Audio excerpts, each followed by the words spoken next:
How to link Instagram to TikTok. To link Instagram to TikTok, first go ahead and open the TikTok app on your device and then make sure you are signed in into your preferred TikTok account, and then head over into your profile by clicking on the profile icon at the bottom right corner of your screen.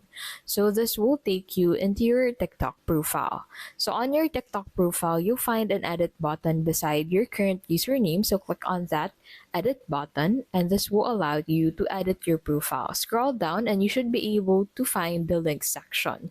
So on the link section, click on the add button next to Instagram and then log in with your Instagram username and password. Grant TikTok permission to connect and then confirm. Once linked, the Instagram icon will appear on your TikTok profile. Followers can tap it to visit your Instagram page instantly. And that is how you can basically link Instagram to TikTok. So you cannot do the linking on the Instagram app. You can only do it on TikTok.